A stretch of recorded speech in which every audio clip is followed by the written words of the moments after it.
चलिए दोस्तों, आज के एपिसोड की शुरुआत करते हैं। उम्मीद है कि आपको शादी एक इश्क शुरत की कहानी पसंद आ रही होगी। अपनी राय कमेंट में जरूर बताएं कि कहानी आपको कैसी लगी। और दोस्तों, बाकी कहानियों को भी अपना प्यार दें और हमारे चैनल को सब्सक्राइब करना न भूलें। CH 351 आप बहुत पतले हो। वही अधीर के ऐसे लेंटने पर श्रेया दोनों को ब्लैंकेट में कबाड़ कर लेती है। वो अधीर के चेहरे की तरफ देखती है, जहां अधीर थके चूर होके सो चुका था। अधीर को सोते देख श्रेय प्यार से अधीर के बालों में हाथ फेर के झुककर उसके माथे पर चूम लेती है। अधीर की माथे को चूम के श्रेया अधीर के बालों को सहलाते हुए अपनी सोच में घूम हो गई। आज जो उसके साथ दिन भर में हुआ, उसे याद करते हुए श्रेय की आंखें नम हो गई। उसे वो पल याद आया जब जितेंद्र उसके करीब आने की कोशिश कर रहा था। अगर उस वक्त अधीर वहां नहीं आया होता तो ना जाने उसके साथ कितना बड़ा अनर्थ हो चुका होता। श्रेया यही सब सोचते हुए सीलिंग को देखने लगी। आज उसे एक बात का एहसास हो चुका था कि आदमी पैसे और पवार के लिए किसी भी हद तक जा सकता है। खास करके जितेंद्र जैसे लोग जो पैसे के लिए अपने परिवार को भी खत्म करने से पहले एक बार नहीं सोचते। यही सब सोचते सोचते ना जाने कब श्रेया की आंख लग गई और वो ऐसे अधीर के बाल सहलाते हुए कब सो गई, उसे पता ही नहीं चला। आगे दूसरी तरफ सभी अपने अपने घर जा चुके थे। दीप भी आज सुबह से घर अपार्टमेंट वापस नहीं आया। वो रात के करीब 12 बजे घर वापस आया। वो आज काफी थक गया था, साथ ही उसे ज्योति की टेंशन हो रही थी, क्योंकि आज दिन में जो कुछ हुआ उसके बाद उसे ज्योति का ध्यान ही नहीं रहा कि उसने कुछ खाया होगा या नहीं। ये सब याद करके दीप अब अपार्टमेंट आ चुका था। वो हॉल में सिया को देखता है, लेकिन सिया हॉल में कहीं नहीं थी। वो अब सिया के कमरे की तरफ बढ़ा। उसे मालूम था सिया भूख के मामले में किसी बच्चे जैसी थी। उसे भूख बर्दाश्त नहीं होती, इसलिए उसे लगा जरूर सिया भूख के मारे अभी जाग रही होगी। दीप सिया के कमरे में आया तो उसने देखा सिया तो कब का सो चुकी थी।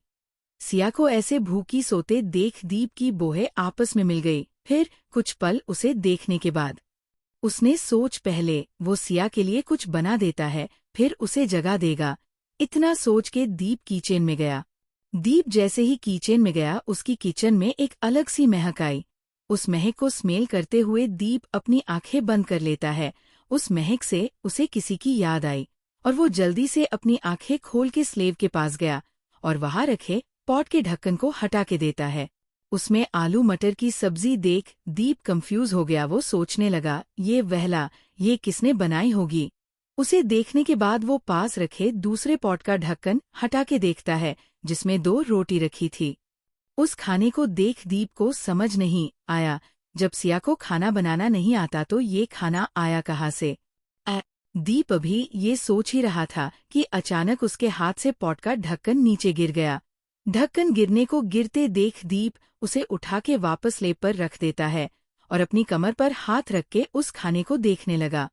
तभी उसे अपने कानों में सिया की प्यारी आवाज पड़ी, जो निंदा भरी आवाज में उसे पूछती है, आ गए आप? 11। सिया की आवाज सुनके दीप जल्दी से अपना सर घुमा के पीछे देखता है, जहां सिया अपनी नींद भरी आंखों उसे देख रही थी। वो सो के आई थी, उस वजह से उसका चेहरा इस वक्त बहुत चुभी और क्यूट लग रहा था। उसके बाल थोड़े बिखरे थे और उसने इस वक्त अपना एक सिंपल सोवर सूट पहना था। दीप उसे ऐसे देख कुछ पल उसे देखता रहा, फिर उसे नजरें हटा के बस हूं में जवाब देता है और स्लेब पर रखे खाने को देख वो वापस बोला, ये खाना कहाँ से आया? ओह! दीप के उस खाने के बारे में पूछने पर ज्योति पहले उसे देखती है, फिर अपन सर झुका के धीरे से बोली, वो आप घर नहीं थे और मुझे भूख लगी थी, इसलिए मैंने बनाया। सिया की बात सुनके दीप चौंक के उसकी तरफ देखता है और जल्दी से बोला, तुम खाना बना सकती हो? दीप के ऐसे पूछने पर सिया हाँ में सर हिला देती है, जिसे देख दीप कुछ पल चुप रहा, फिर उस खाने को वापस ढकते हुए बोला, तुम्हें मैंने मना किया था ना किचन में जाने से, फिर अकेले क्यों आई, कहीं चोट लग जाती तो। दीप को खुद की फिक्र करते देख सिया अपना सर उठा के दीप को देखने लगी, जिसपे दीप अपने हाथ बांध के उसे घूरते हुए बोला, तुम अभी 18 की नहीं हो और ऊपर से तुम्हारे गांव वालों ने जबरदस्ती तुम्हारी शादी मुझसे करवा दी। अब ऐसे में अगर तुम्हें कुछ हो गया तो मेरे लिए बड़ी प्रॉब्लम हो जाएगी। दीप की बात सुन के सिया अपन सर झुका के बोली, लेकिन मैं पूरा दिन ऐसे घर में खाली रह के पागल हो जाती हूँ। संजा को जब आप नहीं आए तो मैंने सोचा खाना ही बना दूं, और मुझे अच्छे से सब आता है। मैं कुछ नहीं तोड़ेंगी और ना बिगाड़ेंगी। मैंने ये कब कहा कि तुम कुछ तोड़ दोगी, ये बिगाड़ दोगी? मैंने कहा था तुम्हें चोट लग सकती थी उस दिन की तरह। सिया की बात सुन के दीप जल्दी से बोला। दीप की बात सुन के अब सिया चुप रही। वही दीप एक नज़र उसे देख वहां से जाने को हुआ कि सिया वापस बोली, आप हाथ मुंह धो आइए, मैं जब तक आपके लिए गरम गरम रोटी सेक देती हूँ।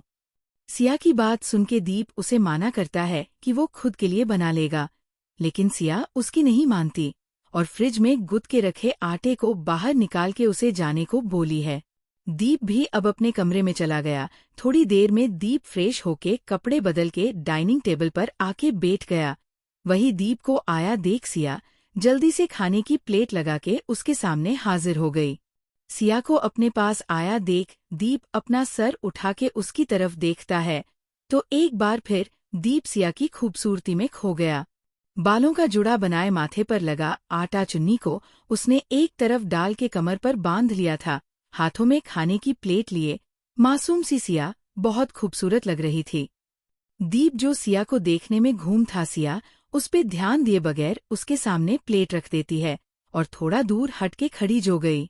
दीप जो सिया को देखने में बिजी था, सिया के पीछे हटने पर दीप उसे अपनी नजरें फेर के खाने पर नजर टीका देता है। सिंपल सी आलू मटर की सब्जी उसमें रखी, गरम गरम रोटी जिन पे घी तैर रहा था। रोटी पर इतना घी देख दीप की बोहे उठ गई। वो रोटी को अपने हाथ में उठा के घी में डूबी रोटी को देख सिया की तरफ देखता है जो हल्का सा मुस्कुरा रही थी। तुम मुझे ऐसी रोटी खिला के अंकल की तरह पेट निकालना चाहती हो? दीप सिया से बोला। दीप की बात सुन के सिया हूँ करती है, जिसपे दीप उसे रोटी दिखाते हुए बोला, ये इतना घी मैंने अपनी पूरी लाइफ में इतना घी नहीं खाया। अगर मैं ऐसे घी खाऊंगा तो मेरी जो ये हेल्थ है ना, वो हेल्थ को हटा के मैं हाथी हो जाऊंगा। लेकिन आप सारा दिन घर से बाहर रहते हो और आप पतले भी कितने हो। अगर ठीक से खाना और घी दूध नहीं खाओगे तो और भी पतले हो जाओगे, सिया मासूमियत से बोली। सिया की बात सुन के दीप एक नज़र खुद को देखता है। वो किधर से पतला है, उसके जैसे अच्छा खासा फिट एंड मस्क्यूलर बॉडी वाला इंसान सिया को पतला लग रहा है। लेकिन दीप इस बात पर कुछ ना बोलते हुए बोला, वो कुछ भी हो लेकिन मैं इतना घी नहीं खाता। दीप के इतना बोलते ही सिया का चेहरा उतरे गया और वो अपना मुंह लटका लेती है, जिसे दीप नोटिस कर लेता है।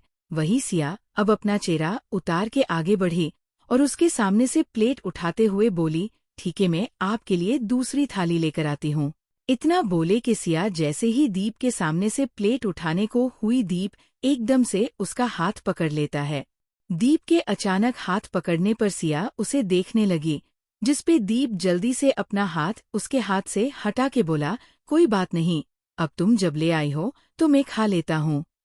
दीप की बात सुनते ही सिया के होठों पर स्माइल आ गई और वो जल्दी से उस प्लेट को उसके सामने रख देती है। दीप वापस सिया को एक नज़र देखता है, जिसके चेहरे पर खुशी झलक आई थी।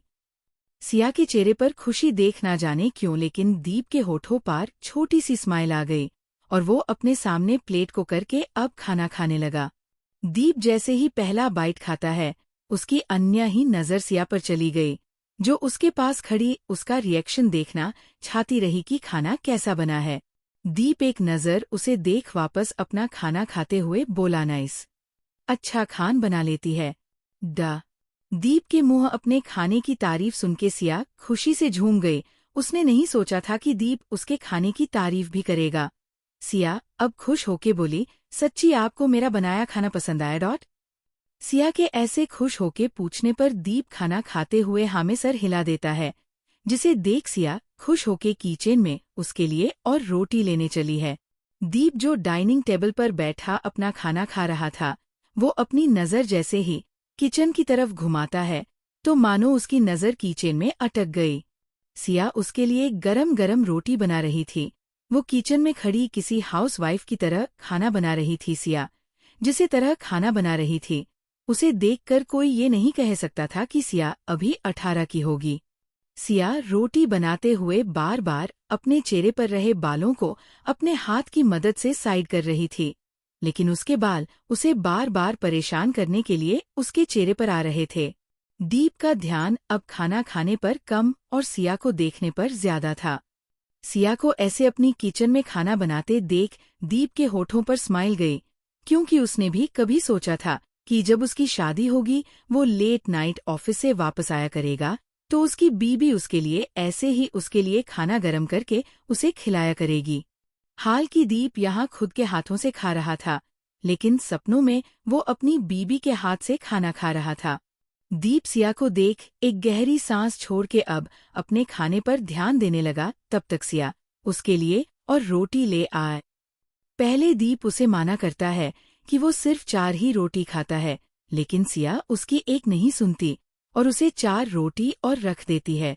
बेचारा दीप, वो तो कभी सिया को देखता तो कभी अपनी प्लेट में रखी रोटी को, फिर वो एक गहरी सांस अपने पेट में भर के उन 4 रोटियों के लिए जगह बनाता है और जैसे तैसे उन रोटियों को खत्म करता है। दीप अभी उन रोटियों को खत्म करके सांस भी नहीं ले पाया, तब तक सिया वापस रोटी लेकर आ गई।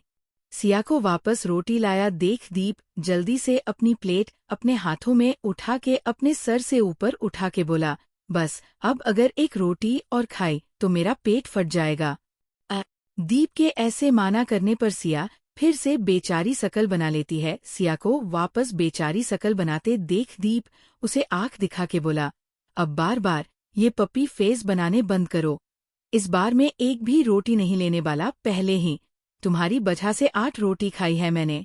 दीप के इस बार साफ साफ मना करने पर सिया कुछ नहीं बोली और अपने हाथ में पकड़े दूध के ग्लास को उसके सामने रख देती है। दूध को देख दीप मुंह बना के बोला, इसे तो तुम ले ही जाओ, अगर इसे पिया तो मुझे उल्टी होना तय है। आप भी कैसी बात करते हो, दूध से भाला किसे उल्टी होती है। उल्टा दूध से ताकत मिलती है कि ये खाने को पचाने में भी मदद करता है, पी लीजिए। लेकिन अब मेरे पेट में जगह नहीं है यार, मुझे नहीं पीना, तुम खुद पी लो, दीप माना करते हुए बोला। अरे थोड़े से दूध के लिए कितने नाटक कर रहे हो, आप पी लीजिए ताकि मैं सोने जाऊं। सिया बेचारी शकल बना के बोली, पर मुझे बोल रही हूं ना, पीजिए तो पीजिए। दीप के कुछ बोलने से पहले सिया एकदम चिल्ला के बोली। सिया को अचानक खुद के ऊपर चिल्लाते देख दीप आंखें फाड़े उसे देखने लगा। इस छोटी बिल्ली की इतनी हिम्मत, जो मेरे जैसे शेर पर चिल्लाए, दीप मन में बोला। वही सिया को अब रियलाइज हुआ कि वो दीप से ऊंची आवाज में बात कर गई। जब कभी उसका भाई कुछ खाने या पीने में आनाकानी करता है, सिया हमेशा उसे ऐसे ही डांट दिया करती है, और वही आज उसने दीप के साथ किया। वो अब अपना सर झुका लेती है। वही दीप जो उसे घूर रहा था, उसके सर झुकाने पर कुछ पल उसे घूरता है, फिर टेबल दूध के ग्लास उठा के पी के सिया की तरफ देख कर बोला, मुझे बिल्कुल पसंद नहीं कि कोई मुझसे ऊंची आवाज में बात करे। तुमने पहली बार गलती की है, इसलिए कुछ नहीं बोला रहा, आगे से ध्यान रहे।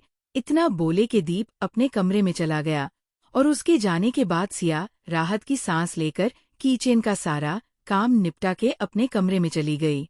अगली सुबह के करीब 9 बजे दीप की आँख खुली। आँख खुलते ही दीप उठ के बाथरूम में चला गया और थोड़ी देर में वो बाथरूम बाहर आया और अपनी बेस्ट और लोवर पहन के वो कमरे से बाहर आके किचन में अपनी नजर दौड़ाता है। किचन में देखने के बाद उसकी नजरें किसी को ढूंढते हुए सिया के कमरे के बंद डोर अटक गई।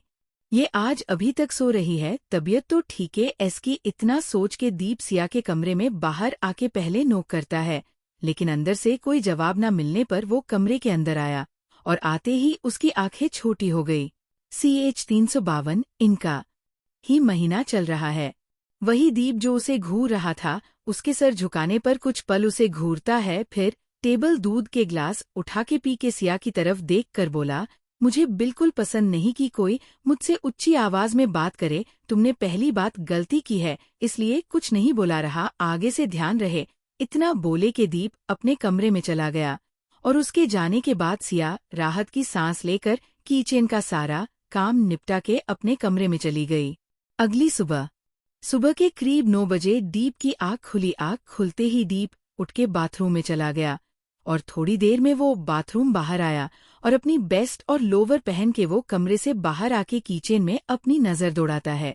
किचन में देखने के बाद उसकी नज़रें किसी को ढूंढते हुए सिया के कमरे के बंद डोर अटक गई। ये आज अभी तक सो रही है, तबीयत तो ठीक है इसकी। इतना सोच के दीप सिया के कमरे में बाहर आके पहले नोक करता है, लेकिन अंदर से कोई जवाब न मिलने पर वो कमरे के अंदर आया और आते ही उसकी आंखें छोटी हो गई। आगे दीप सिया के कमरे में आया और बेड पर पेट पकड़ के बैठी सिया को देखकर बोला, क्या हुआ, ऐसे क्यों बैठी? दीप की आवाज सुन के सिया अपना सर उठा के दीप की तरफ देखती है और दीप को देख सिया की आंखें एक पल को नम हो गई और वो आपस अपना सर झुका के अपने भरे गले के साथ बोली, कुछ नहीं। कुछ नहीं हुआ तो ऐसे क्यों बैठी हो? भूख लगी है तो बाहर आ जाओ, मैं कुछ बना देता हूँ। दीप उसे उठाने को बोलता है। नहीं, मुझे भूख नहीं है, आप जाइए, मैं यहीं ठीक हूँ, सिया मना करते हुए बोली।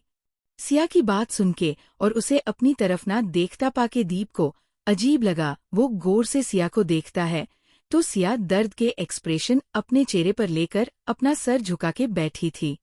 तुम्हारे पेट में दर्द है क्या? दीप बोला। दीप के ऐसे बोलने पर सिया ना में सर हिला देती है। तो फिर ऐसे क्यों बैठी हो? चलो उठो, हम डॉक्टर के पास चलते हैं, दीप सिया को देखकर बोला। दीप की बात सुन के सिया जल्दी से मना करते हुए बोली, नहीं, मेरे पेट कोई दर्द नहीं हो रहा और मुझे कहीं डॉक्टर के पास नहीं जाना। सिया को इस तरह बड़बड़ा के माना करते देख दीप को कुछ अजीब लगा। वो अब कुछ पल सिया को ऐसे ही बेड पर बैठे देख आगे बढ़ाए के एकदम से सिया का हाथ पकड़ उसे अपनी तरफ खिंच लेता है। दीप के अचानक खींचने पर सिया आके सीधी उसकी बाहों में गिरी। वही दीप सिया को खुद की बाहों में देख अपना सर झुका के उसे देखने लगा, जो अपना सर उसके सीने में घुसा के खड़ी थी। दीप एक नज़र सिया को देख बेड की तरफ देखता है तो उसकी आंखें बड़ी हो गई। वो वापस सिया की तरफ देख जल्दी से उसे खुद से थोड़ा दूर करके उसके चेहरे की तरफ देखते हुए बोला, बेड पर खून कहाँ से आया? तुम्हें चोट लगी है क्या? बताओ मुझे, अगर चोट लगी है तो मुझे बताया क्यों नहीं? चलो हम डॉक्टर के पास चलते हैं। इतना बोल के दीप सिया का हाथ अपने हाथ में थाम लेता है कि जैसे ही उसे अपने साथ के जाने को हुआ सिया आगे नहीं बढ़ी। सिया के आगे ना बढ़ने पर दीप अपना सर घुमा के सिया को देखने लगा, जो अपना सर झुकाए अपनी जगह पर जड़ होके खड़ी थी। मुझे कहीं चोट नहीं लगी, सिया अपना सर झुका के धीरे से बोली। अगर चोट नहीं लगी तो ये खून कहाँ से आया? सिया की बात सुन के दीप बोला। दीप की बात सुन के सिया चुप हो गई, लेकिन दीप वो बार बार खून कहाँ से आया पूछ रहा था, जिस पे सिया आखिर में अपना सर झुकाए धीरे से मगर हकला के बोली, वो मेरा महीना आ गया है। इतना बोल के सिया चुप हो गई। उसे अब दीप के सामने बहुत शर्म आ रही थी खुद की ऐसी हालत बताने में।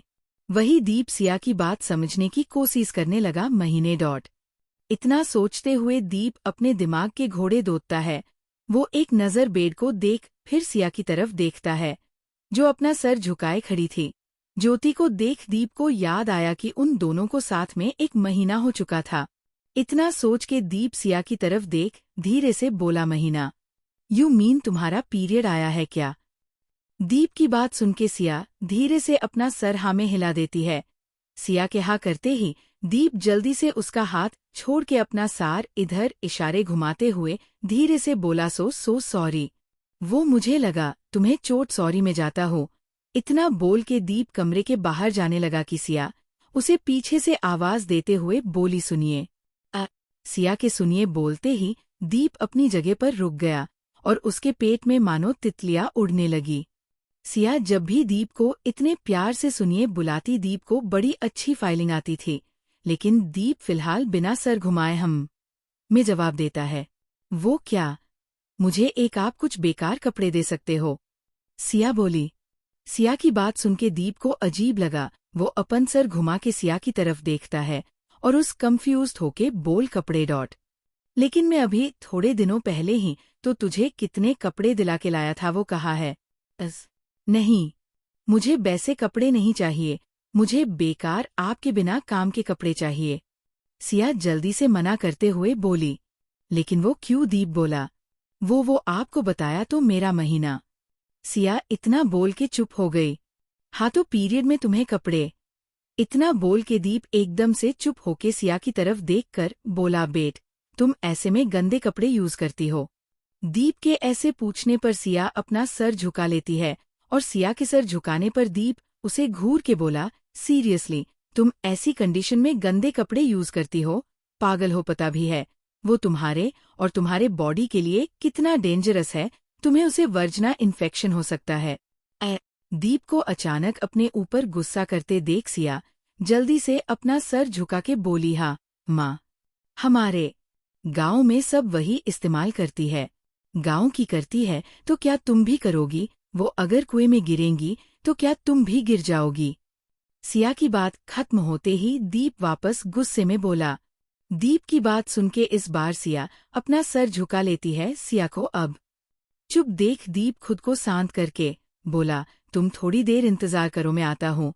इतना बोल के दीप उसके कमरे से निकल के अपार्टमेंट से बाहर चला गया और सिया उसे जाते देखती रह गई। 10 मिनट के भीतर ही दीप वापस उसके कमरे में आया और उसे एक पॉली बैग देते हुए बोला, ये लो, उन्हें यूज करना।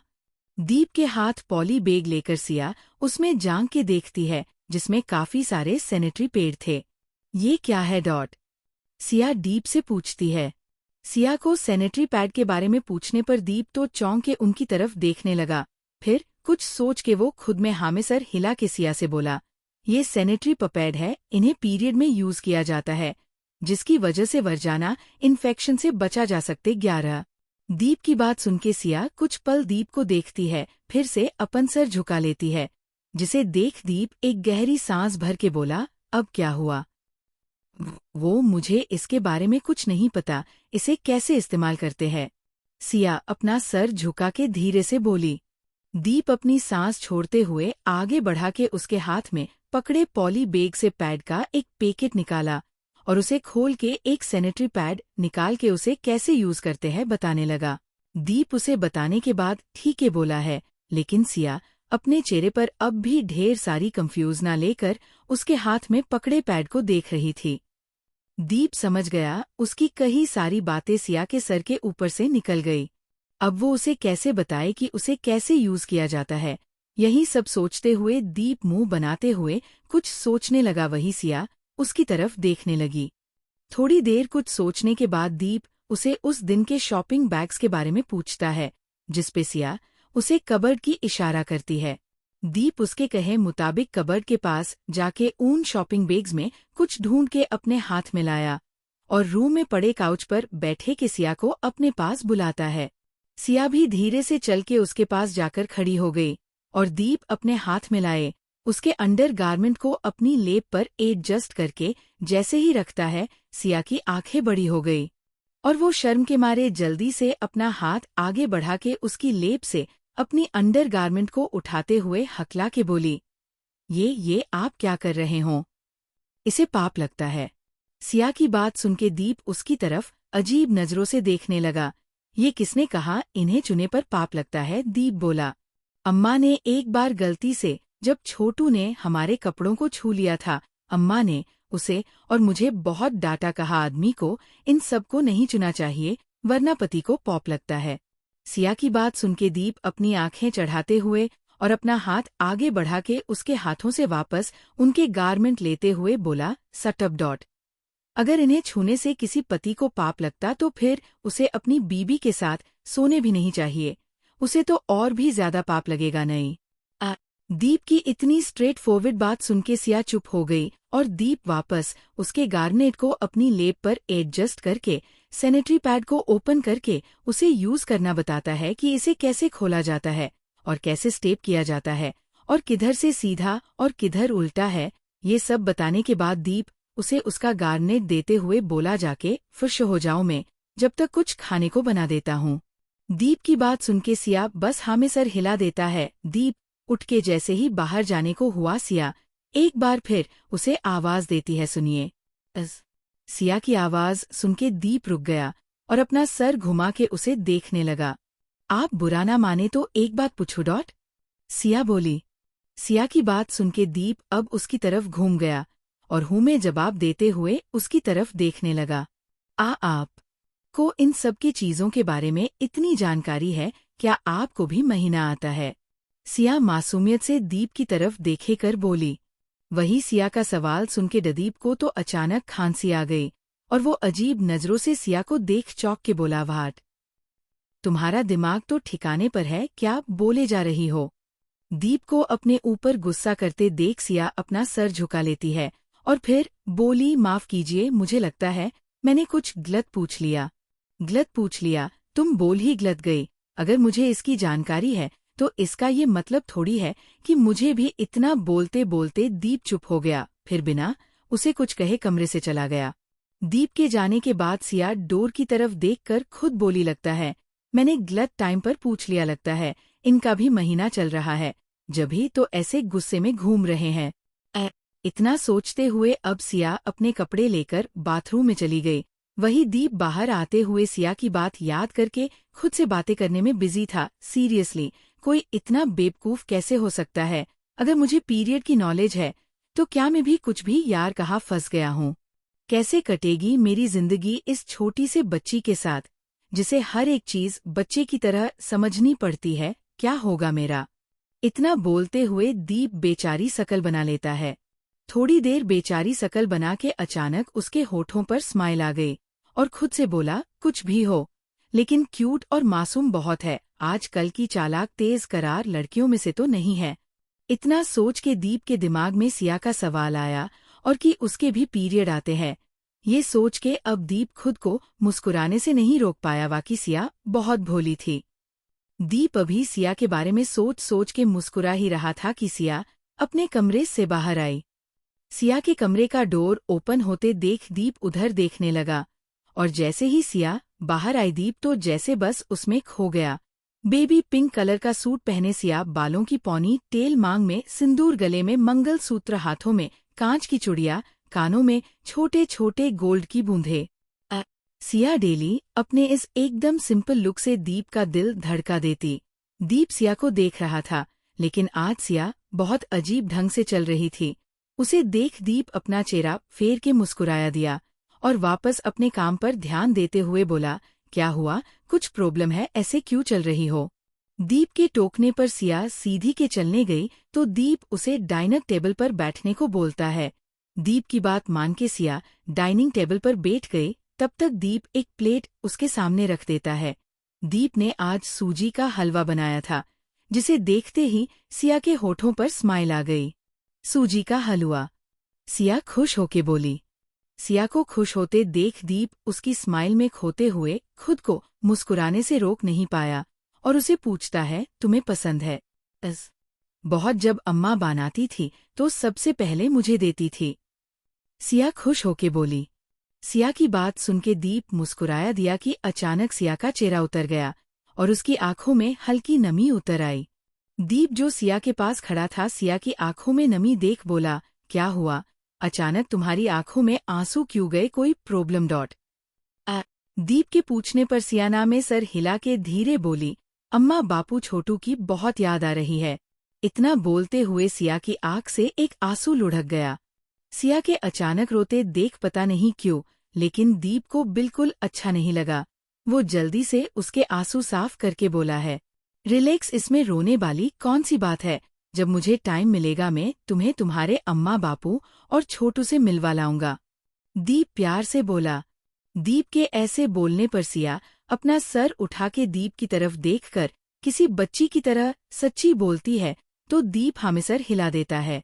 दीप के हाँ करते ही सिया एकदम से आगे बढ़ के उसके सीने लग गई। सिया के अचानक ऐसे अपने सीने से लगने पर दीप पहले चौंक गया लेकिन फिर कुछ सोचते हुए वो अपने एक हाथ से उसके बालों को सहलाने लगा। इस वक्त दीप के होठों पर छोटी सी ना दिखने वाली स्माइल थी, वही सिया जो इसके सीने से लगी थी। जब उसे एहसास हुआ कि उस क्या कर रही है वो जल्दी से उसे दूर हो गई। सिया के अचानक ऐसे दूर होने पर दीप को अच्छा नहीं लगा लेकिन वो उसे अपना ध्यान हटा के उसे हलवा खाना को बोल के खुद भी खाने लगा। CH 353 ज्योति और दीप। दीप जो सिया के पास खड़ा था, सिया की आंखों में नमी देख बोला, क्या हुआ? अचानक तुम्हारी आंखों में आंसू क्यों गए? कोई प्रॉब्लम? दीप के पूछने पर सिया में सर हिला के धीरे बोली, अम्मा बापू छोटू की बहुत याद आ रही है। इतना बोलते हुए सिया की आंख से एक आंसू लुढ़क गया। सिया के अचानक रोते देख पता नहीं क्यों, लेकिन दीप को बिल्कुल अच्छा नहीं लगा। वो जल्दी से उसके आंसू साफ करके बोला है, रिलैक्स, इसमें रोने वाली कौन सी बात है? जब मुझे टाइम मिलेगा मैं तुम्हें तुम्हारे अम्मा बापू और छोटू से मिलवा लाऊंगा। दीप प्यार से बोला। दीप के ऐसे बोलने पर सिया अपना सर उठा के दीप की तरफ देखकर किसी बच्ची की तरह सच्ची बोलती है तो दीप हाँ में सर हिला देता है। दीप के हाँ करते ही सिया एकदम से आगे बढ़ के उसके सीने लग गई। सिया के अचानक ऐसे अपने सीने से लगने पर दीप पहले चौंक गया, लेकिन फिर कुछ सोचते हुए वो अपने एक हाथ से उसके बालों को सहलाने लगा। इस वक्त दीप के होठों पर छोटी सी ना दिखने वाली स्माइल थी। वही सिया जो इसके सीने से लगी थी। जब उसे एहसास हुआ कि उस क्या कर रही है, वो जल्दी से उसे दूर हो गई। सिया के अचानक ऐसे दूर होने पर दीप को अच्छा नहीं लगा, लेकिन वो उसे अपना ध्यान हटा के उसे हलवा खाना को बोल के खुद भी खाने लगा। आगे दूसरी तरफ कपूर मेंशन में सब खुद को नॉर्मल दिखाने की पूरी कोशिश कर रहे थे, जैसे कल रात कुछ हुआ ही ना हो। साहब डाइनिंग टेबल पर बैठ के ब्रेकफास्ट कर रहे थे। वही अधीर शांत सा कहीं खोया सिर्फ अपनी प्लेट में चम्मच घुमा रहा था। अधीर श्रेया को ऐसे शांत बैठे देख श्रेय टेबल के नीचे उसकी थाई पर हाथ रख देती है।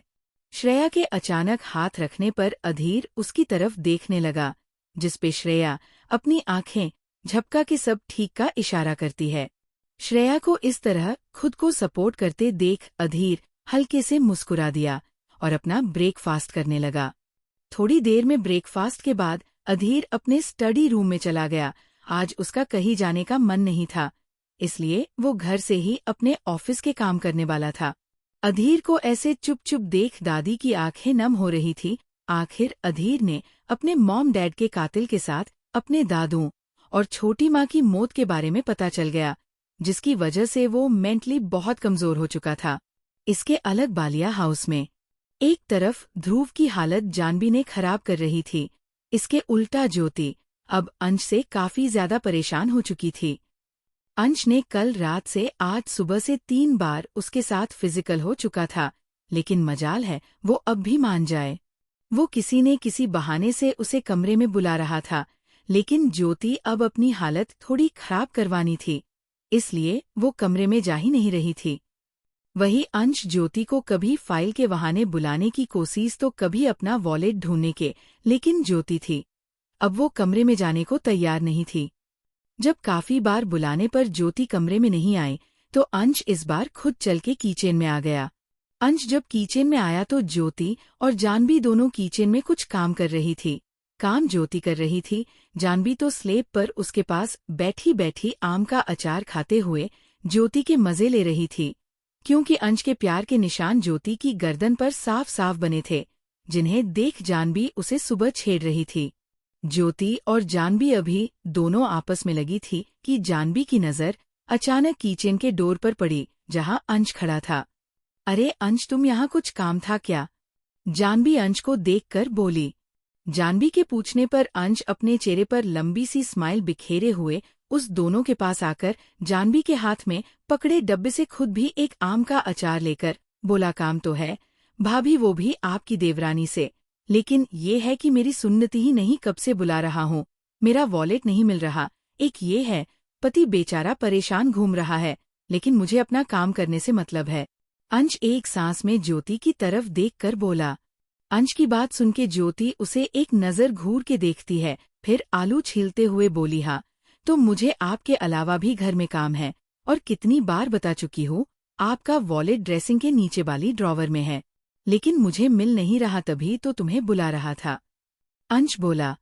अंश की बात सुन के ज्योति अपना काम रोक के अपने दोनों हाथ बांधते हुए बोली, अच्छा, और अगर मुझे वॉलेट वही मिल गया तो क्या मैं अपना वॉलेट लेकर ऑफिस चला जाऊंगा और तुम अपना काम करती रहना? अंश हंस के बोला, अंश की बात सुनके ज्योति मुंह बना के बोली, ठीक है, आप यहीं रुकिए, मैं अभी वॉलेट लेकर आती हूँ।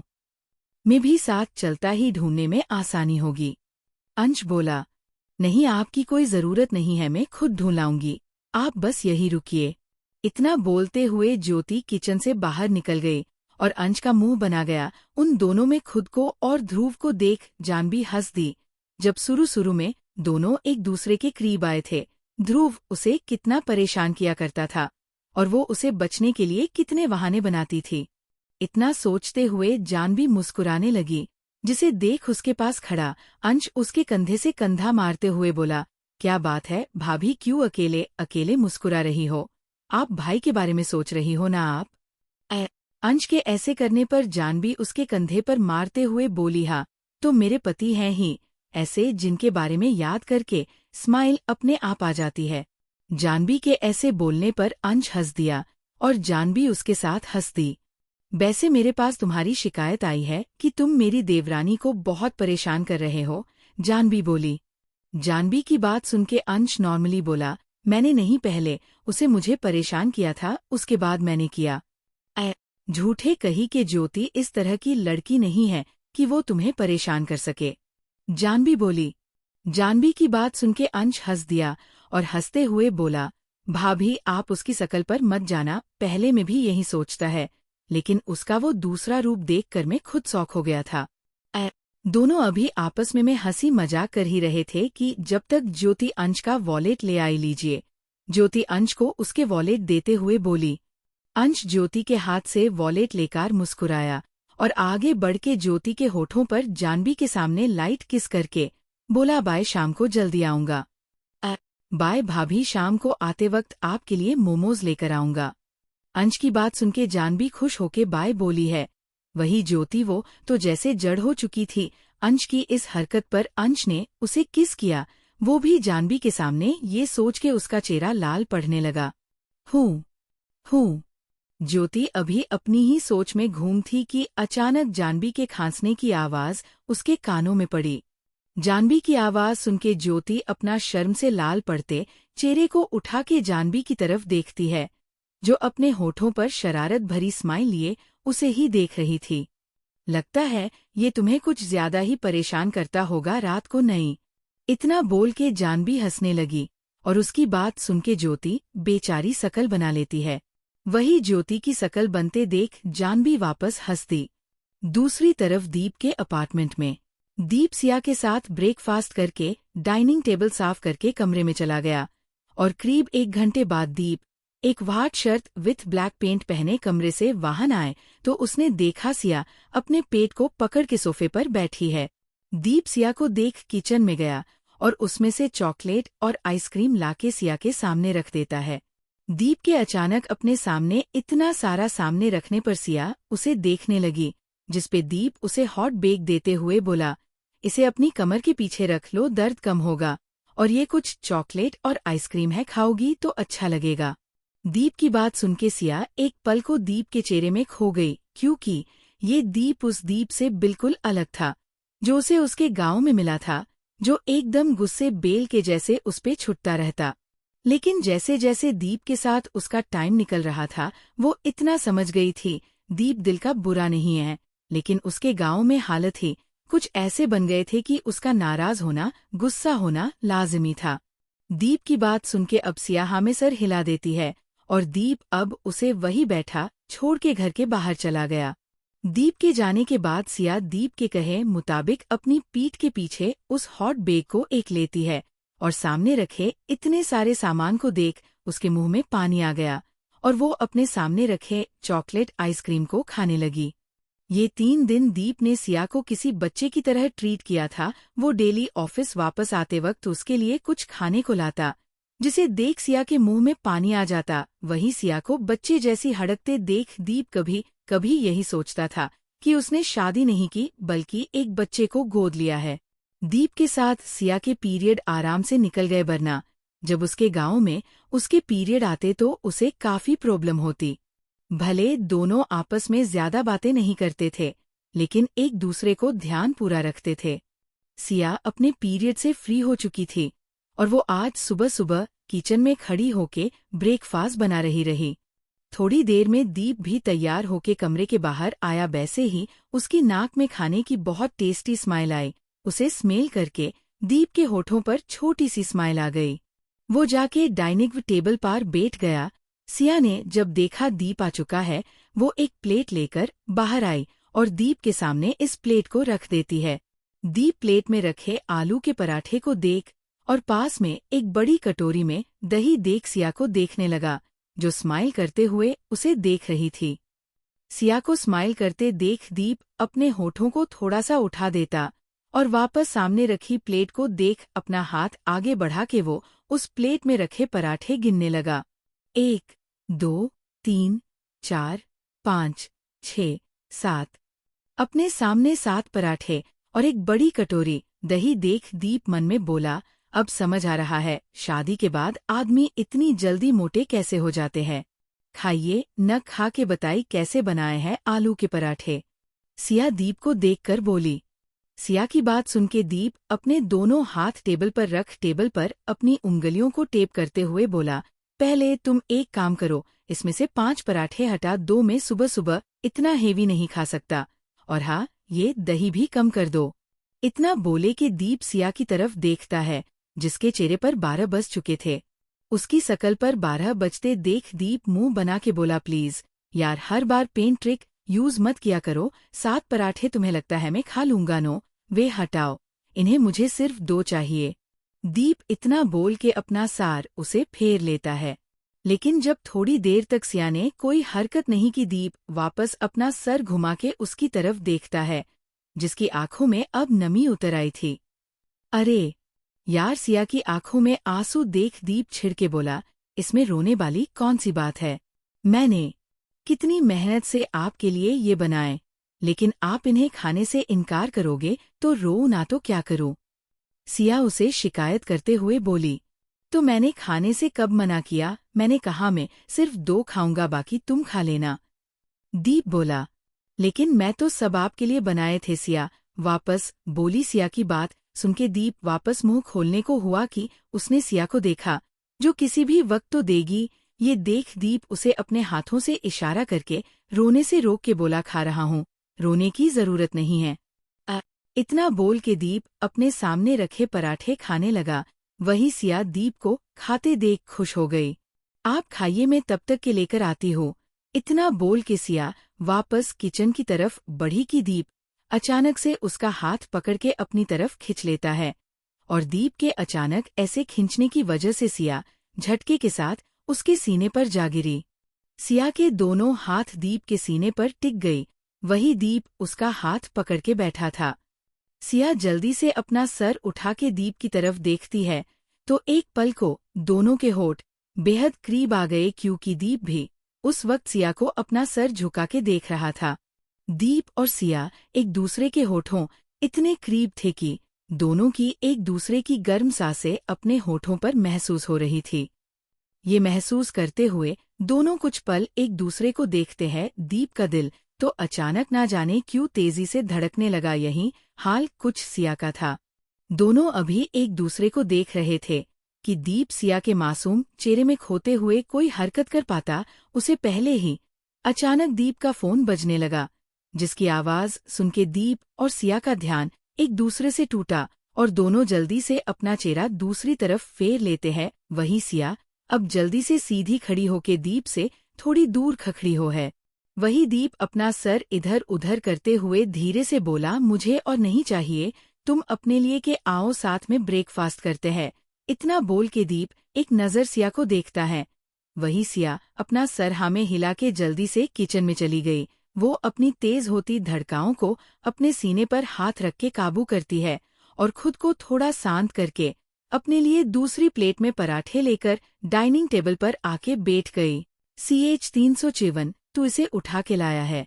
दीप और सिया एक दूसरे के होठों इतने करीब थे कि दोनों की एक दूसरे की गर्म सांसें अपने होठों पर महसूस हो रही थी।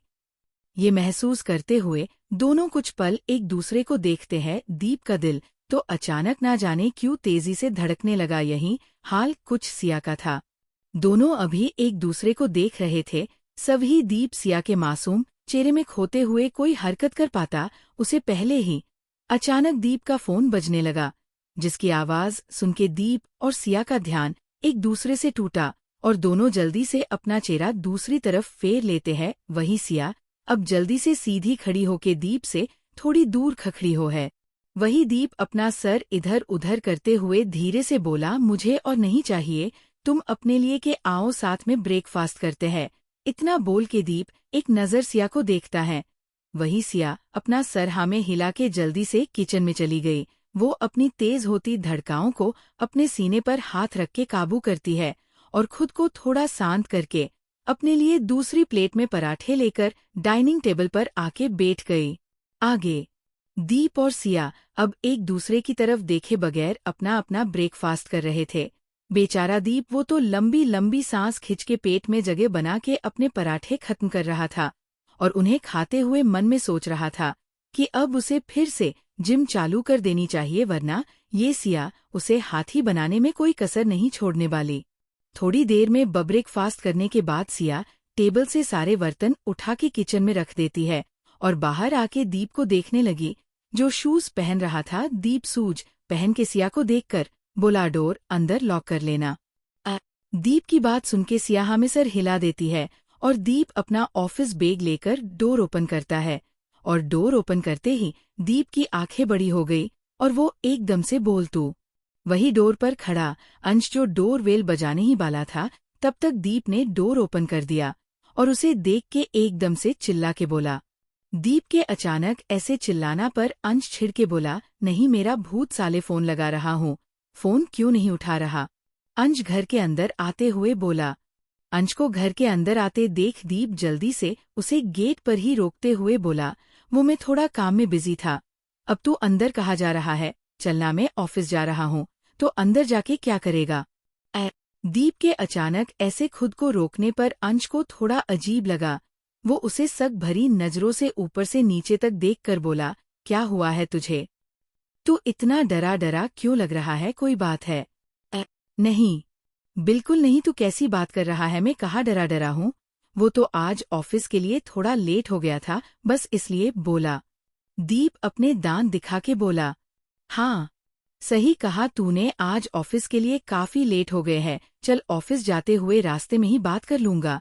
तुझसे इतना बोले के अंश जाने लगा, जिसे देख दीप राहत की सांस लेता है, क्योंकि अंश को अगर सिया के बारे में पता चलता तो वो इस बात कर ढिंढोरा पिट देता। दीप खुश होके अभी अपना पहला कदम ही बढ़ाया था कि पीछे से सिया की आवाज अंश और दीप के कानों में पड़ी, जिसे दोनों के पैर अपनी जगह पर रुक गए। सुनिए, आप अपना ये पर्स वहाँ टेबल पर रखा भूल गए? सिया दीप की तरफ बढ़ते हुए बोली। 11 दीप के घर से एक लकड़ी की आवाज सुन के अंश जो आगे जा रहा था, उसके कदम रुक गए और वो जल्दी से पीछे आए और दीप के पीछे खड़ी सिया को देखता है। सिया को देख अंश की आंखें बड़ी हो गई और वो अब दीप की तरफ अपना सर घुमा के देखता है, जहाँ दीप अपनी आंखें मिच के खड़ा था। वही सिया दीप के सामने खड़े अंश को देख अपनी जगह पर रुक गई। ये कौन है? अंश दीप को साइड करते हुए घर के अंदर आके सिया को ऊपर से नीचे तक देखते हुए बोला। वही अंश को अचानक घर के अंदर आते देख और खुद के पास आया देख सिया डर गई, क्योंकि उस दिन जो क्रीब ने किया उस वजह से सिया को किसी से बात करने काफी डर लगने लगा था। सिया जल्दी से अंश से दूर हटके दीप के पास आके उसके पीछे चिप गई और उसकी शर्ट पर पीछे से अपनी पकड़ कसते हुए अपना सर आधा उठा के अंश को देखने लगी, जो शौक होके दीप और सिया को देख रहा था। दीप, वॉज दिस गर्ल? ये लकड़ी कौन है और यहाँ तेरे अपार्टमेंट में क्या कर रही है? अंश दीप से बोला। अंश के ऐसे पूछने पर दीप अपने पीछे खड़ी सिया को एक नजर देख अंश की तरफ अपना सर घुमा के बोला, अंश, ये वो। हाँ, वो ये के आगे भी तो कुछ बोल। ये लकड़ी, सॉरी बच्ची, यहाँ क्या कर रही है? क्या तू जानता है इसे? अंश सिया को देखकर बोला, क्योंकि सिया वाकई सिर्फ 16 या 17 साल की लगती थी। अंश की बात सुन के दीप को समझ ही नहीं रहा था कि वो उसे क्या बताए कि ये बच्ची उसकी वाइफ है। दीप अभी अंश को क्या बताए सोच रहा था। किया अंश जो दीप के पीछे कहीं सिया को गौर से देख रहा था, अचानक वो चौंक के बोला, 1 मिनट। इतना बोले कि अंश दीप के पास जाके सिया को गौर से देखते हुए बोला, मांग में सिंदूरी, हाथों में चूड़िया, गले में मंगलसूत्र। तूने शादी कर ली? अंश एकदम से लगभग चिल्ला के बोला। अंश के अचानक ऐसे कॉरिडोर में चिल्लाने पर दीप जल्दी से आगे बढ़ के उसके मुंह को बंद करते हुए बोला, चिल्ला क्यों रहा है, अंदर चल के बात करते हैं। दीप अंश को अंदर की तरफ खिंच के गया और तो अंश जल्दी से उसके हाथ अपने मुंह से हटाते हुए बोला, साले अब बात करने को बचा क्या है, तूने शादी कर ली, वो भी हम सब से चुपके। ऐसा नहीं है यार, मैंने शादी क्यों की, वो सिचुएशन ही ऐसी थी कि मुझे शादी करनी पड़ी यार। दीप अंश को गुस्सा होते देखकर बोला, सिचुएशन ऐसी भी क्या सिचुएशन बन गई कि तुझे शादी करनी पड़ी, ऊपर से तूने हम में से किसी को बताया भी नहीं। अंश बोला, यार तू बैठ तो। दीप अंश को अपने साथ सोफे पर बैठते हुए बोला। दीप अंश को ऐसे देख अब सिया जल्दी से किचन की तरफ भागी कि दीप बोला, पानी लेकर आना। दीप के कहने पर सिया एक नज़र अंश को देख अपना सर धीरे से हाँ में हिला देती है और किचन में चली जाती है। देख अंश, मानता हूँ गलती हो गई, बट यार मुझे कुछ समझ ही नहीं आ रहा था, सभी लोगों को सिया के बारे में कैसे बताओ। दीप बोला, छोड़ तू साले, ऐसी भी क्या मजबूरी हो गई तेरी कि तूने मुझे तक नहीं बताया। अंश दीप का हाथ झटक के किचन में सिया की तरफ देखता है, फिर वापस बोला, शादी की तो की, लेकिन इतनी छोटी लकड़ी, सच बता तू कहीं इसे भगा के तो नहीं लाया? पागल है क्या यार, मैं क्यों भाग के शादी करने लगा, और अगर भाग के शादी करता तो क्या मुझे यही मिलती? दीप जल्दी से बोला, तो फिर तुझे ये मिली कहा? अंश वापस बोला। दीप अभी उसे कुछ बताता कि उसे पहले सिया दोनों के लिए पानी लेकर किचन से बाहर आई और अंश उसकी तरफ देखने लगा। लाइट कलर का ग्रीन शर्ट पहने सिंपल सोवर दिखने वाली सिया वाकई बहुत खूबसूरत लग रही थी। अंश के नज़र दीप को देख वापस सिया को देखने लगा। उसे यकीन नहीं हो रहा था उसके दोस्त ने इतनी छोटी एज की लकड़ी से शादी है। वही सिया अंश के बार बार अपनी तरफ ऐसे देखने पर डर रही थी, क्योंकि उस दिन करीब ने जो किया उसे किसी पर भरोसा नहीं था। सिया पानी की ट्रे टेबल पर रख के जल्दी से दीप के पीछे जाके खड़ी हो गई।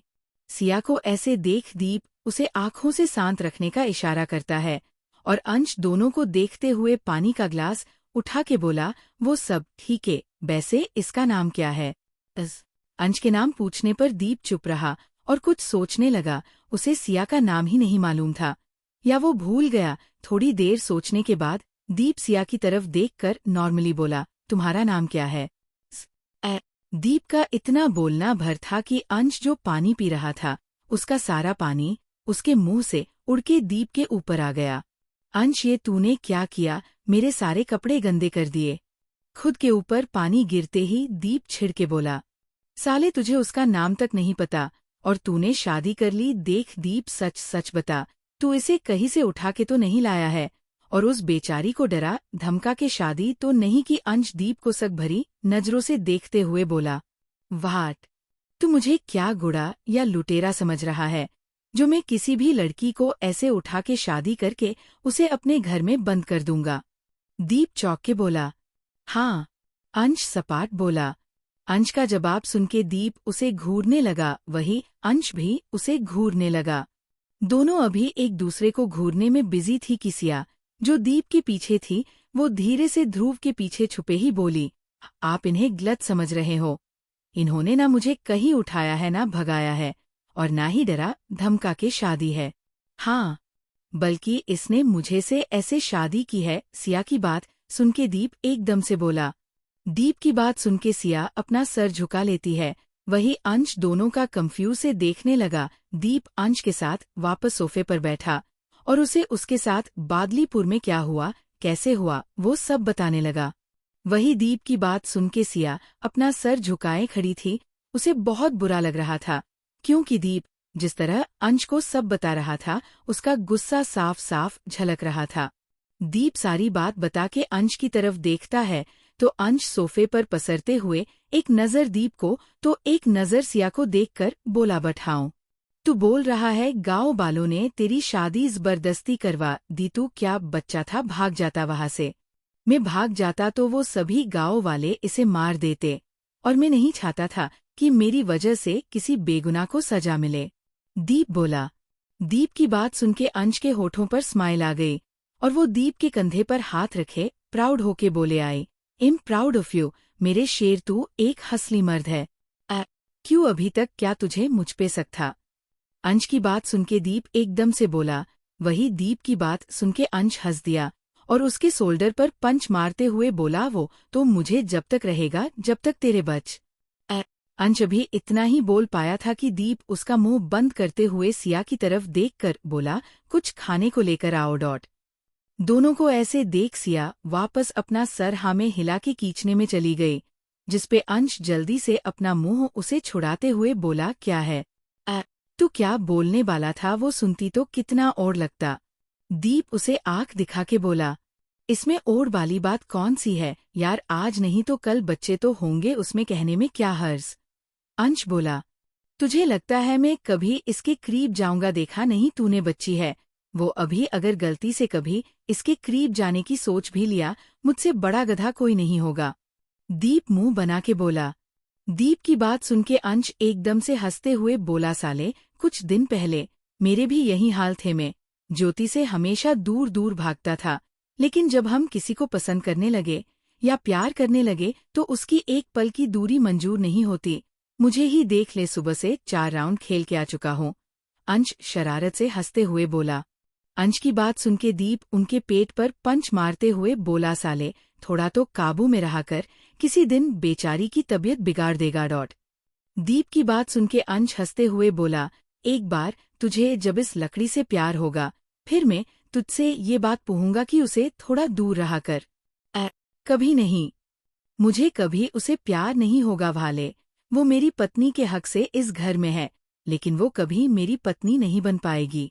वो सिर्फ मेरे साथ रहती है और हम दोनों के बीच वैसे कुछ नहीं जैसा अभी तेरे दिमाग में चल रहा। दीप अंश के सर पर मारते हुए बोला। दोनों अभी आपस में बात करने में बिजी थे, तब तक सिया अंश के लिए चाय और बिस्किट ले आई और उसे ट्रे को टेबल पर रख वापस दीप के पीछे हो गई। सिया को ऐसे डरते देख अंश स्माइल करते हुए बोला, तुम मुझसे इतना डर क्यों रही हो? मैं दीप का बचपन का दोस्त हूँ। वो क्या बोलते हैं उसे? हाँ लंगोटिया यार, और तुम चाहो तो मुझे अपना बड़ा भाई भी बोल सकती हो, अंश बोला। अंश की बात सुनके सिया कुछ नहीं बोली, दीप की तरफ देखने लगी, जिसपे दीप धीरे से आंखें झपका के बोला। वो इतना बोल के दीप चुप हो गया और अपने सर पर उंगली से टेप करते हुए वापस कुछ याद करने लगा, जिसपे सिया धीरे से बोली, सिया 11। सिया के ऐसे बोलने पर दीप एक नजर उसकी तरफ देखता है, जो अपना सर झुका के खड़ी रही। सिया, ये मेरे बचपन का दोस्त अंश, और अंश तुझे मैं सिया के बारे में बता ही चुका हूँ। दीप की बात सुनके अंश लंबी सी स्माइल सिया को देता है। वही सिया अपने हाथ जोड़ उसे नमस्ते बोलती है। सिया के ऐसे करने पर अंश मुस्कुरा के खुद भी नमस्ते बोलता है और सिया वही दीप के पीछे खड़ी रही और दीप अंश आपस में बात करने लगे। आज अंश दीप से मिलने आया था, क्योंकि काफी दिनों से दोनों काफी बिजी थे, उस वजह से दोनों मिल नहीं पाए थे। CH 355, तुम्हें ये रिश्ता निभाना होगा। दोनों अभी आपस में बात करने में बिजी थे, तब तक सिया अंश के लिए चाय और बिस्किट ले आई और उसे ट्रे को टेबल पर रख वापस दीप के पीछे हो गई। सिया को ऐसे डरते देख अंश स्माइल करते हुए बोला, तुम मुझसे इतना डर क्यों रही हो? मैं दीप का बचपन का दोस्त हूँ। वो क्या बोलते हैं उसे? हाँ लंगोटिया यार, अंश बोला।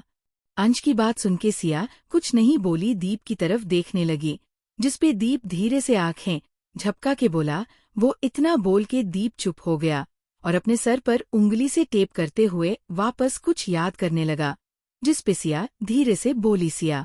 सिया के ऐसे बोलने पर दीप एक नजर उसकी तरफ देखता है, जो अपना सर झुका के खड़ी रही। सिया, ये मेरे बचपन का दोस्त अंश, और अंश तुझे मैं सिया के बारे में बता ही चुका हूँ। दीप की बात सुनके अंश लंबी सी स्माइल सिया को देता है। वही सिया अपने हाथ जोड़ उसे नमस्ते बोलती है। सिया के ऐसे करने पर अंश मुस्कुरा के खुद भी नमस्ते बोलता है और सिया वही दीप के पीछे खड़ी रही और दीप अंश आपस में बात करने लगे। आज अंश दीप से मिलने आया था, क्योंकि काफी दिनों से दोनों काफी बिजी थे, उस वजह से दोनों मिल नहीं पाए थे। आगे अंश दीप के मिलने के साथ अब सिया से भी बात कर रहा था, लेकिन सिया सिर्फ अपनी गर्दन हाँ में हिला रही थी और हल्का सा मुस्कुरा रही। थोड़ी देर तक वहां रहने के बाद दीप और अंश ऑफिस के लिए निकल गए और सिया ने उनके जाने के बाद घर को अंदर से लॉक कर लेती है। शाम का वक्त। दीप शाम के करीब 6 बजे घर वापस आया। घर आते ही वो थका हारा हॉल में सोफे पर बैठ गया के अपना सर पकड़ लेता है। सिया जो किचन में थी दीप को ऑफिस से वापस आया देख वो जल्दी से दीप के लिए पानी लेकर आई। दीप एक नज़र उसे देख उसके हाथों से पानी ले लेता है और पीने लगा। तभी दीप का फोन बजने लगा। दीप फोन चेक करता है तो अंश का कॉल था। दीप पानी पीते हुए ही कॉल पिक करके में जवाब देता है और इसी के साथ दीप को अचानक खांसी आ गई। आप मैं वो नहीं मेरी सुनिए। तो दीप इधर से कुछ बोलने की कोशिश कर रहा था, लेकिन सामने वाला उसे कुछ बोलने का मौका ही नहीं दे रहा था। थोड़ी देर में सामने वाले की बात सुन के दीप धीरे से में जवाब देता है, लेकिन सामने से कुछ सुन के वो अपनी मरी सी आवाज में ओके बोल के फोन टेबल पर रख अपना चेहरा अपने हाथों में छुपा लेता है और खुद में बोला साले अंश। फिर अपने पास खड़ी सिया को देख एक गहरी सांस भर के बोला जाके तैयार हो जाओ, हिम कहीं जाना है। कहाँ? सिया धीरे से बोली, घर। इतना बोल के दीप आगे बढ़ने लगा कि वो फिर से रुका और सिया को वापस एक नज़र देखकर बोला, और हाँ उस दिन जो साड़ियाँ दिलाई थी उनमें से एक साड़ी पहन लेना। इतना बोल के दीप बिना उसकी सुने कमरे में चला गया। थोड़ी देर बाद दीप और सिया दोनों कार में थे। दीप इस वक्त एक लाइट ब्लू शर्ट के साथ वाइट जीन्स पहनी थी, वहीं सिया ने एक petrol colour sequence embedded work sari पहनी थी जिसमें उसका दूध सा गोरा रंग निखार के दिख रहा था। उसने अपने बालों को खुला छोड़ के बीच की मांग में सिंदूर, गले में सिंपल मंगलसूत्र, हाथों में साड़ी के मैचिंग की चिड़िया, कानों में डायमंड एयरिंग जो दीप ने उस दिन शॉपिंग पर दिलाए थे। सिया इस वक्त दीप के पास बैठी बैठी उसके दिल के धड़कनों को बेकाबू कर रही थी। वही दीप बार बार गहरी सांस भरते हुए खुद से बोला, कोई इतना खूबसूरत कैसे हो सकता है यार। इसे देखकर मेरा मन ड्राइविंग पर नहीं लग रहा, बस दिल करता है इसे जी भर के देख लूं। दीप मन में सोचते हुए चोर नजरों से सिया को देखता है। सिया जो बाहर देख रही थी, अचानक वो दीप की तरफ अपना सर घुमा देती है, जिसे देख दीप जल्दी से अपनी नजरें उसे हटा लेता है। क्या कर रहा है दीप? तू उसके बारे में क्यों इतना सोच रहा है? उसका तेरा कोई मैच नहीं है, वो बहुत छोटी है, तुझे अपने दिमाग को कंट्रोल रख। दीप खुद को डांटते हुए बोला। थोड़ी देर में दीप की गाड़ी बालिया हाउस में एंटर हुई। सिया तो अपने सामने इतने बड़े घर को देख बस गाड़ी से देखती रह गई। ऐसे घर उसने सिर्फ मूवीज में देखे थे। दीप गाड़ी को घर के सामने रोकता है और अपनी साइड से उतर के सिया की साइड का डोर ओपन करता है, क्योंकि सिया को गाड़ी का डोर ओपन करना नहीं आता। दीप के डोर खोलने पर सिया खुद को और अपनी साड़ी को संभालते हुए गाड़ी से बाहर निकलने की कोशिश करने लगी कि दीप अचानक उसके सामने हाथ आगे बढ़ा देता है। दीप के हाथ को अपने सामने आया देख सिया अपना सर उठा के दीप को देखने लगी, जिसपे दीप एक्सप्रेशन लेस चेहरे के साथ उसकी तरफ देख रहा था। सिया एक नज़र उसे देख अपना एक हाथ उसके हाथ में दे देती है, तो दीप उसके हाथ पर अपनी पकड़ कस के उसे गाड़ी से बाहर आने में हेल्प करता है। सिया बाहर आके अब अपना सर उठा के बाहर से बालिया हाउस को देखने लगी। चले। दीप सिया को घर देता देख धीरे से बोला। वही दीप की बात सुन के सिया धीरे से अपना सर हाँ में हिला देती है। दीप उसका हाथ अपने हाथ से छोड़ के अब आगे बढ़ा और सिया उसके पीछे आने लगी। दीप घर की एंट्रेंस पर आके अपना सर इधर उधर घुमा के पहले चेक करता है कि कोई है तो नहीं। किसी को ना पाके दीप अपने चेहरे पर स्माइल लेकर अंदर आने लगा कि दीप अचानक अपने बम पर हाथ तक के चिक उठा। वो अपना सर घुमा के पीछे देखता है, जहां सुजाता जी अपने हाथों में एक छड़ी लेकर गुस्से में उसे घूर रही थी। सुजात जी को गुस्से में देख दीप अपना स्लाइवा गटकते हुए हकला के बोला, आंटी कैसे हो आप? आंटी के बच्चे ठहर जा, तू तुझे अभी बताती हूँ कैसी हूँ मैं। इतना बोलते हुए सुजाता जी दीप को मारने को हुई कि दीप जल्दी घर के अंदर भागते हुए बोला, आंटी प्लीज, एक मुझे सबको एक्सप्लेन करने का मौका तो दीजिए। रुक, तू अब तू इतना बड़ा हो गया कि शादी कर ली और अपनी बीबी को हम सबसे छुपा के अपने घर पर बैठा है, आज तो तेरी खैर नहीं। सुजाता जी दीप के पीछे छड़ी लेकर भागी। दीप और सुजाता जी को देख हॉल में बेट महेंद्र जी, ध्रुव और अंश, जानवी और ज्योति सब हंस रहे थे। सभी अपने अपने में बिजी थी। वही अभी तक एंट्रेस पर अपने सर तक पल्लू लेकर खड़ी सिया कभी अपने पति को देखती ही बंदर जो की तरह इधर से उधर कूद रहा था, तो कभी सुजाता जी को देखती जो इसके पीछे छड़ी लेकर दौड़ रही थी। सभी हंस रहे थे कि अंश जो हॉल में बैठा था, दीप अचानक उसके पास जाके उसके बाल किसी बच्चे की तरह खिंचने हुए बोला, तेरे पेट में एक बात नहीं पचती ना? मैंने क्या किया, छोड़ मुझे। अंश अपने बाल पकड़ते हुए बोला। सभी अंश और दीप को देखकर अब टहका मार के हंस दिए सुजाता जी। अभी दीप की पिटाई लगाने को उसके पास आई ही रही कि अचानक दीप बोला, पड़ा मारना मत, वरना आपकी बहू को लेकर वापस चला जाऊंगा। दीप का इतना बोल भर था कि सुजाता जी अपनी जगह पर रुक गई। कहाँ है मेरी बहू? सुजाता जी बोली। सुजाता जी के पूछने पर दीप एंट्रेंस की तरफ इशारा करता है। दीप का इशारा समझ सब एंट्रेंस की तरफ देखने लगे, जहां मासूम सी सिया अब को अपनी तरफ देखता पाके अपना सर झुका लेती है। सिया को देख सुजाता की का गुस्सा जैसे हवा हो गया। वो अपने हाथ में पकड़ी छड़ी को छोड़ दीप में एक तरफ धक्का देकर सिया की तरफ बढ़ी। वही सुजाता जी के अचानक धक्का देने पर दीप जाके सोफे पर गिरा और आंखें फाड़ के सुजाता जी को देखने लगा। उसकी इस हालत में सब एक बार फिर हंस दिए। सुजाता जी अब जल्दी से एंट्रेंस पर गई, जहां सिया अपना सर झुकाए खड़ी थी। सिया को देख सुजाता जी मुस्कुराई और उसे अपने साथ अंदर लाकर अपने पास साथ सोफे पर बैठा लेती है। वही दीप अब अंश के पास जाके मुंह बना के बैठ गया। 11 सुजाता ही सिया के सर पर हाथ फेरते हुए खुश होके बोली, बेटा मैं दीप की आंटी का माँ ज्यादा हूँ। सुजाता जी की बात सुनके जहाँ सब मुस्कुरा दिए, वही सिया सुजाता की बात सुनके जल्दी से अपनी जगह पर खड़ी हो गई। सिया के अचानक ऐसे उठने पर सब उसकी तरफ देखने लगे कि सिया बैठ के सुजाता जी के पैर छू लेती है। सिया के अचानक पैर छूने पर सबके चेहरों पर स्माइल आ गई। वही सुजाता जी उसके सर पर हाथ फेरते हुए बोली, सदा सुहागा रहो, दूधो नहाओ पुतो फालो। सुजाता जी का आशीर्वाद बाद सुनके जहां सिया के होठों पर छोटी सी स्माइल आ है, वही दीप का मुंह बन गया, जिसे देख अंश हंस दिया। सिया अब उठ के सुजाता जी के पास वाले सोफे पर बैठे महेंद्र जी के पैर छूने को हुई कि महेंद्र जी उसे पैर छूने से साफ माना कर देते हैं। वो उसके सर पर हाथ फेर के आशीर्वाद देते हैं। सिया महेंद्र जी का नेचर देख हल्के से मुस्कुरा दी। वही सिया आगे बढ़ के ध्रुव के पैर छूने को हुई कि ध्रुव जल्दी से अपने पैर पीछे खिंच के उसे माना कर देता, तो उसके पास बैठी जानवी हंस के बोली, तुम रहने दो, उन्हें पसंद नहीं उनसे छोटे उनके पैर छुए। जानवी की बात सुनके सिया उनके पैर छूने को हुई, लेकिन वो भी माना कर देती है। सिया अब अंश की तरफ बढ़ी कि अंश पहले ही सोने पर आलती पालती मार के बोला, नहीं नहीं नहीं, मैं और दीप बेस्ट फ्रेंड्स है, मैं भाला अपनी भाभी और बहना से पैर थोड़ी चुआऊंगा, ऊपर से तुम मुझसे काफी छोटी भी हो। अंश की बात सुनके अब सिया ज्योति की तरफ देखती है, लेकिन वो भी मना कर देती है।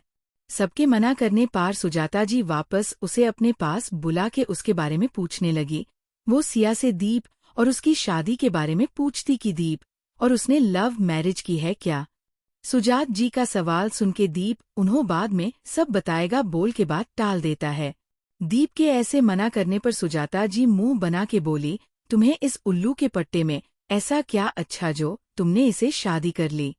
सुजाता जी की बात सुनके सिया अपना सर झुकाए रही। दीप मुंह बना के बोला, पार्टी बदल रही हो आंटी, आप याद रखना काम मुझसे ही पड़ेगा। जाओ जाओ, अब मेरी बहू आ गई, अब मुझे तुमसे कोई मतलब नहीं। सुजाता जी उसके सर पर हाथ फेरते हुए बोली। सुजाता की बात सुनके दीप का वापस मुंह बन गया और सब उसे देख हंस दिया। सब साथ में बैठ के बात कर रहे थे। वही सिया सिर्फ अपना सर हाँ में हिला देती और हल्के से मुस्कुरा के अपनी धीमी आवाज में थोड़ा बहुत बोलती। थोड़ी देर में सबने साथ में खाना खाया और सुजाता जी ने दीप और सिया को कुछ दिनों के लिए वही बालिया हाउस रुकने को कहा। पहले दीप सबसे मना करता है, लेकिन सुजाता जी के आगे दीप की चल सकती थी। आखिर में उसे उनकी बात माननी पड़ी और दोनों अब वही रुकने वाले था। सुजाता जी ज्योति और जानवी को सिया को दीप के कमरे में ले जाने को बोली है और खुद दीप को अपने कमरे में आने की बोल के अपने कमरे में चली गई। सुजाता जी का कमरा। दीप सुजाता जी की गोद में अपना सार रख के अपनी आंखें बंद किए लेटा था। वही सुजाता जी उसके सर को सहला के बोली, तुम्हारे साथ इतना कुछ हो गया, तुमने मुझे एक बार बताने की कोशिश नहीं की। कुछ समझ ही नहीं आ रहा था, कैसे क्या बताता आप सभी को। मेरे लिए खुद ये शादी एक शौक थी। मुझे उस वक्त खुद कुछ समझ नहीं आ रहा था। बस मुझे इतना मालूम था मुझे सिया की जान बचानी थी, इसलिए मैंने शादी को हाँ की। इसके आगे मुझे नहीं लगता मैं इस रिश्ते की निभा पाऊंगा। हालांकि मैं सिया का पूरा ध्यान रखूंगा, लेकिन कभी उसके साथ इस रिश्ते में आगे नहीं बढ़ पाऊंगा। दीप अपनी आंखें बंद किए धीरे से बोला। दीप की बात सुनके सुजाता जी उसके बालों में अपना हाथ फेरते हुए बोली, दीप बेटा, शादी चाहे किन भी हालातों में हुई हो, लेकिन बेटा अब सिया तुम्हारी पत्नी है। तुम्हें ये रिश्ता चाहे प्यार या जिम्मेदारी के तले, लेकिन निभाना होना। बच्चा शादी कोई गुड्डा गुड़िया का खेल नहीं है जो तुम जब मर्जी खेल लिए। तुम्हारा साथ जो हुआ उसमें सिया की नहीं हालातों की गलती थी। और बेटा गांव में किसी लकड़ी का अकेले किसी लड़के के साथ मिलना कितनी बड़ी बात होती है, ये तुम आजकल में मॉडर्न बच्चे नहीं समझोगे। लेकिन आंटी दीप बेटा तुम बहुत समझदार हो। सिया की उम्र काफी छोटी है, लेकिन बेटा अब वो तुम्हारी पत्नी है, इस बात से तुम मुकर नहीं सकते। मैं तो तुमसे यही कहूंगी, शादी जैसे भी हो, तुम्हें अब सारी बातों को बुला के सिया के साथ अपनी नई जिंदगी की शुरुआत करनी चाहिए। दीप के कुछ बोलने से पहले सुजाता जी वापस बोली, लेकिन आंटी वो अभी बहुत छोटी है, मैं उसे जानता तक नहीं वो कैसी है क्या है, फिर आप कैसे मुझे अपनी नई जिंदगी शुरू करने को बोल सकती हो। दीप उनकी गोद उठते हुए अपना सर झुकाए बोला। दीप के बात सुनके सुजाता जी मुस्कुरा दी और उसके सर पर हाथ फेर के बोली, मैं कब बोल रही हूँ अभी से अपनी जिंदगी शुरू करो। अरे अगर तुम उसे नहीं जानते तो पहले उसे जानो समझो। एक दूसरे की आदतें पसंद ना पसंद सबके बारे में पता चलने के बाद ही तुम अपने रिश्ता निभाना। और रही उम्र की बात, तो उम्र सिर्फ एक नंबर है बेटा। बाकी तुम समझदार हो। सुजाता जी की बात सुनके दीप अपना सर झुका लेता है, क्योंकि वो सुजाता जी क्या कहना चाहती है कहीं ना कहीं समझ रहा था। सुजाता ही ऐसी ही थोड़ी देर दीप को समझाने के बाद उसके कमरे में जाने को बोल देती है। आज का एपिसोड यहीं समाप्त होता है। इसका अगला भाग कब आएगा ये आपके रिएक्शन पर निर्भर करता है। आप लोग अपना ओपिनियन कमेंट बॉक्स में बताएं कि आपको कहानी कैसी लगी। अगले भाग के लिए बने रहें। धन्यवाद।